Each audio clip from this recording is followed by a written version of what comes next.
hello लोगोफोर welcome back to माय channel आसा खालामो नोंथांमोना बयबो मोजाङै दङ लोगोफोर बोथोर थाङो बोथोर फैयो थांनाय बोथोरा थांबाय फैनाय बोथोरा फैबाय नै बेबायदिनो दुब्लियाव माइबो हानो जाबाय सोरगिदिं दुब्लियाव माइ गासिबो माइफोरा मोनजोबबाय लोगोफोर आङो थांनांगौमोन फुंनि 9टा बाजायाव नाथाय आं फैबाय 12टा बाजायाव लोगोफोर आं दिनै मोनसे मिटिंआव थांगोन आरो बै मिटिंआवहा मा नुयो मा थायो आं बेखौ नोंथांमोननो दिन्थिनो नाजागोन लोगोफोर भिडिअखौ जोबजासिम नायलांबाय थादो आरो नायनानै मोजां मोनब्ला एसे लाइक खालाम आरो चेनेलखौ अन्नानै साबस्क्राइब खालाम दाबाव बिदिब्ला फैदो आंजों बै मिटिंसिम थांनोसै चलो आरो लोगोफोर दायो आङो सफैबाय मिटिंआव नै गोबां मानसिफोर फैदों दहाय बोराइ बाथौ गोरोबथानि दालां जिउराम बर' गोसोखां सायनासालिनि 19थि बिमा माहारि सावराय जथुमा माइनाव आफाद उदालगुरि जिल्ला दुलाराय बाथौ गौथुम थावनि भकतपारा मोदैबारि बियाब बाथौ गौथुमनि थानसालि फोथार खालार 4 आरो 5 नभेम्बर 2023 जिल्ला उदालगुरि बिटिआर आसाम लोगोफोर मिटिंआ दिनैनि बेनोमोन आरो लोगोफोर मिटिंआ जाबाय उदालगुरि डिस्ट्रिक्टनि नालाय दाब दाब जायगानि एबा दाब दाब बियाबनिफ्राय फैदों आरो नै गोबां रायजो राजा बिथांमोनाहै ज' लैहोर लैहोर दिनैनि बे बिमा माइनाव सावराय मेलावहाय बाहागो लाफैदों नै आरो बेवहायनो आंबो दान्दिसे सम नुजाहैनानै रायजो राजा बिथांमोनखौ एसे भिडिअ खालामनानै लाना फैबाय नै आरो बे जाबाय सायनासालि आरो बेवहाय सोरबा गेदेमा बिथांमोनाहै बिबुंथि होगासिनो दङ आरो बै नुनायानो भकतपारा आन्चलिक बाथौ थानसालि नै जोबोद समायना बिराद मोजां नुखायो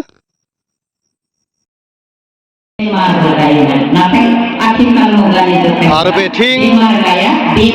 नै जेखाइ खबाइ लानानै मोसानो फैदों आरो नैबे गारियाव दङ जेखाइ खबाइ नै जेखाइ खबाइ लानानै मोसानाय नुगोन लोगोफोर दान्दिसे समनि उनाव आरो गथ' सानै जिरायना दङ ओइ नोंसोरसो लाबोदो नामा जेखाइ खबाइखौ हा लाबोदो ओइ मानो लाजिदो लाजिदो बिसोरो ना आदसा लोगोफोर बे जाबाय मोसानो थाखाय लाना फैदों जेखाइ खबाइखौ आरो दान्दिसे समनि उनाव मोसागोन सानैसो मोसाखावरि बिसोरो आरो बे जाबाय मावनाय दांनायनि बोथोर लोगोफोर आरो नैबे समावहा दुब्लियाव गोबां माइफोर मोननानै दङ आरो थेवब्लाबो गोबां रायजो राजाफ्रा नैबे मिटिंआव बाहागो लाफैदों आरो बेनि थाखाय आंनिफ्रायबो गोसो गोरबोनिफ्राय साबायखर बावहरबाय नै गोबां रायजो राजा बिथांमोनाहै बाहागो लाफैदों आरो नैबे समाव गेदेमा बिथांमोना बाथौ धोरोमनि सायाव बिबुंथि होगासिनो दङ आरो रायजो राजा बिथांमोना खोनासंगासिनो दङ बे माइनावनि बेथिं फानदों मोनसे गला गोदान रोखोमनि 2023 बाथौनि लकेट लोंनाय देलायनाय आसार खान्थि गासैबो गाज्रि जागोन थारमाने पार्टी जालांगोन आरो गोबां निउ डिजाइननि बिमा जानानै जुदि अनसायनो गोसो गैयाबा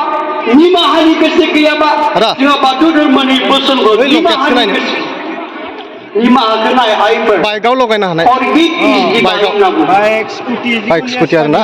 निमाहा होनो हायो आरो लगायनो हायो ना गावखौबो निमाहा होनो हानांगोन नङाबा गोरोन्थि जायोबा किसुमाना बेसे दाम लायो मोनसे गोरोन्थि मावफ्लांनानै आं पापी आं मानो बेबायदि गोरोन्थि मावखो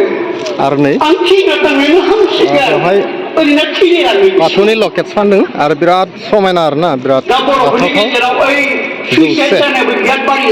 बायदि रोखोमनि दङ आङो मोनसे लानोसै जोंनि बाक्सा जिल्लायावनो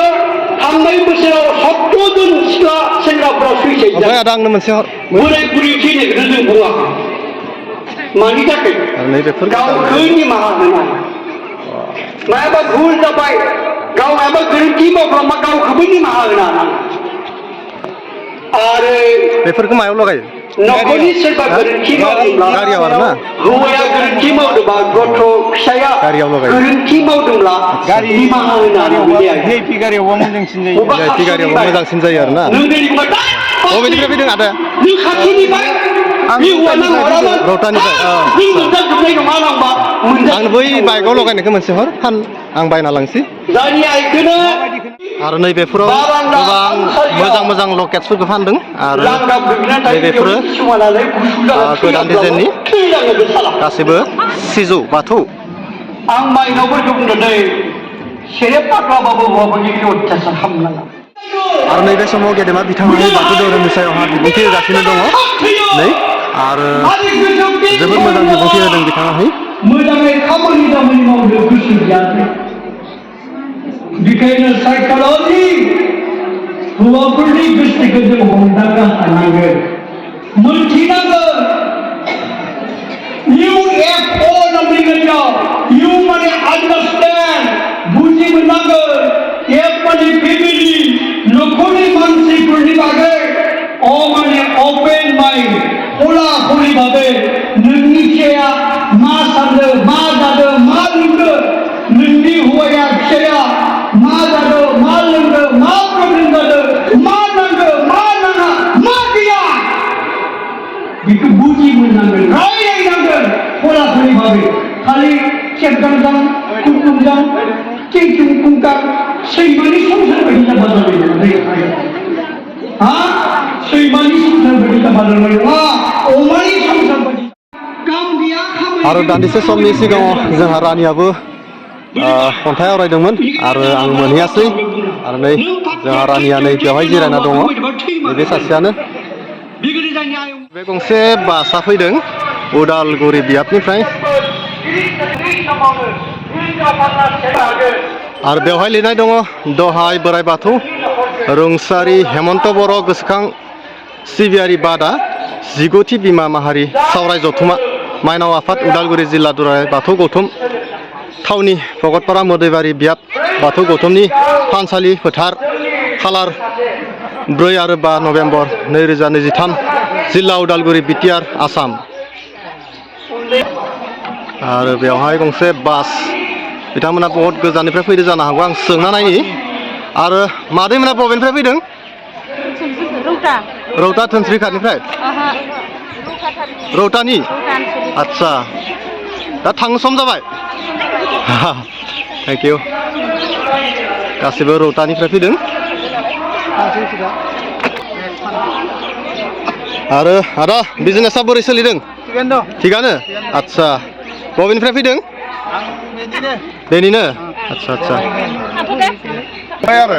आदाया कमला फानदोंमोन आच्छा नाय नै बहाथो नुवाखै नुवाखै दिन्थिना होदो औ लास्ट फिनिशिं आरो ना औ जोब्बाय आरो ना आच्छा मोजां बिजनेस जाबाय बिदिबा आच्छा आच्छा आच्छा आरो बे गंसे सोंना नायनि आङो आरो मादैमोना बबेनिफ्राय फैदोंमोन अरां बियाबनिफ्राय फैदों थांनोसैनो औ आच्छा आच्छा आच्छा आच्छा सानसुमा बर' इउटुब चेनेलाव नायदो अब्लानो नुगोन आरो ना आच्छा बेथिं सानैसो गथ'फ्राहै आंखौ लोगो मोननायनि थाखाय माथो होनो नागिरदों हेलौ हेलौ नोंसोरबो फैदों मिटिंआव आच्छा आच्छा दे फारि फारि बुंनाय नोंनिया मा मुंमोन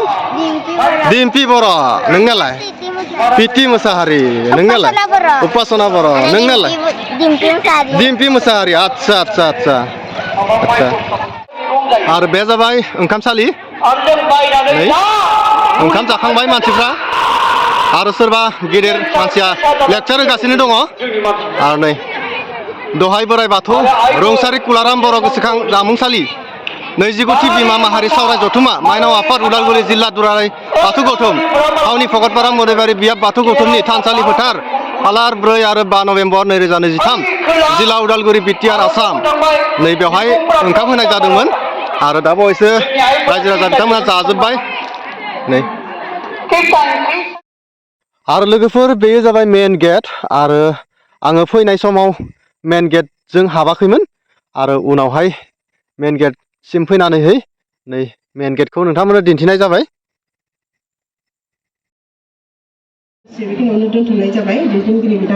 लोगोफोर जोबोद मेंबाय आरो आंबो एसे जिरायनानै मिटिंखौनो खोनासंबाय आरो नैबे समावहाय आंबो सासे लोगो दंफायो आरो दिनैनि मिटिंनि खुगा लाइसि बिमा खुगा लाइसि थामथि लिसान मोनफैबाय बिमा खुगा लाइसि आरो सुजुगिरिया फोरमायसुलि बसुमतारि गाहाय सुजुगिरि